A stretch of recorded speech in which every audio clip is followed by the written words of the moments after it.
Abraham Lincoln, 16th President of the United States, was born near Hodgenville, Kentucky, on February 12, 1809.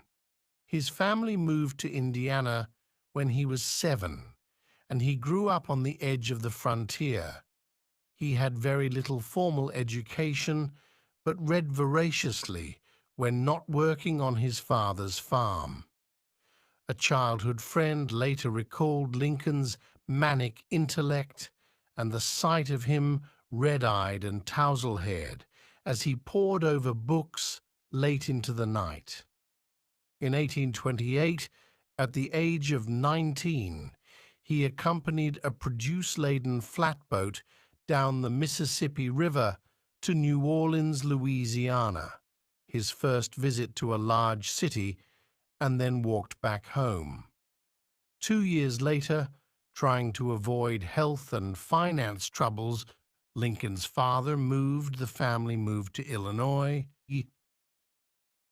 After moving away from home, Lincoln co-owned a general store for several years before selling his stake and enlisting as a militia captain defending Illinois in the Black Hawk War of 1832. Black Hawk, a Sauk chief, believed he had been swindled by a recent land deal and sought to resettle his old holdings. Lincoln did not see direct combat during the short conflict, but the sight of corpse-strewn battlefields at Stillman's Run and Kellogg's Grove deeply affected him. As a captain, he developed a reputation for pragmatism and integrity. Once, faced with a rail fence during practice maneuvers and forgetting the parade ground instructions to direct his men over it, he simply ordered them to fall out and reassemble on the other side a minute later. Another time, he stopped his men before they executed a wandering Native American as a spy. Stepping in front of their raised muskets, Lincoln is said to have challenged his men to combat for the terrified native's life. His men stood down. Abraham Lincoln met Mary Todd in Springfield, Illinois, where he was practicing as a lawyer. They were married in 1842 over her family's objections and had 4 sons. Only one lived to adulthood. The deep melancholy that pervaded the Lincoln family, with occasional detours into outright madness, is in some ways sourced in their close relationship with death. Lincoln, a self-described prairie lawyer, focused on his all-embracing law practice in the early 1850s after one term in Congress from 1847 to 1849.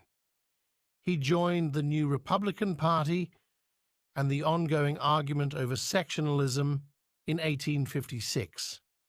A series of heated debates in 1858 with Stephen A. Douglas, the sponsor of the 1854 Kansas-Nebraska Act, over slavery and its place in the United States, forged Lincoln into a prominent figure in national politics. Lincoln's anti-slavery platform made him extremely unpopular with Southerners, and his nomination for president in 1860 enraged them. On November 6, 1860, Lincoln won the presidential election without the support of a single Southern state. Talk of secession, bandied about since the 1830s, took on a serious new tone. The Civil War was not entirely caused by Lincoln's election, but the election was one of the primary reasons the war broke out the following year. Lincoln's decision to fight rather than to let the Southern states secede was not based on his feelings towards slavery. Rather, he felt it was his sacred duty as President of the United States to preserve the Union at all costs. His first inaugural address was an appeal to the rebellious states, 7 of which had already seceded, to rejoin the nation. His first draft of the speech ended with an ominous message: "Shall it be peace or the sword?" The Civil War began with the Confederate bombardment of Fort Sumter, South Carolina, on April 12, 1861. Fort Sumter, situated in the Charleston harbor, was a Union outpost in the newly seceded Confederate territory. Lincoln, learning that the fort was running low on food, sent supplies to reinforce the soldiers there. The Southern Navy repulsed the supply convoy. After this repulse, the Southern Navy fired the first shot of the war at Fort Sumter, and the Federal defenders surrendered after a 34-hour-long battle. Throughout the war, Lincoln struggled to find capable generals for his armies. As Commander-in-Chief, he legally held the highest rank in the United States Armed Forces, and he diligently exercised his authority through strategic planning, weapons testing, and the promotion and demotion of officers. McDowell, Fremont, McClellan, Pope, McClellan again, Buell, Burnside, Rosecrans, all of these men and more withered under Lincoln's watchful eye as they failed to bring him success on the battlefield. He did not issue his famous Emancipation Proclamation until January 1st, 1863, after the Union victory at the Battle of Antietam. The Emancipation Proclamation, which was legally based on the President's right to seize the property of those in rebellion against the state, only freed slaves in southern states where Lincoln's forces had no control. Nevertheless, it changed the tenor of the war, making it, from the Northern point of view, a fight both to preserve the Union and to end slavery. In 1864, Lincoln ran again for president. After years of war, he feared he would not win. Only in the final months of the campaign did the exertions of Ulysses S. Grant, the quiet general now in command of all of the Union armies, begin to bear fruit.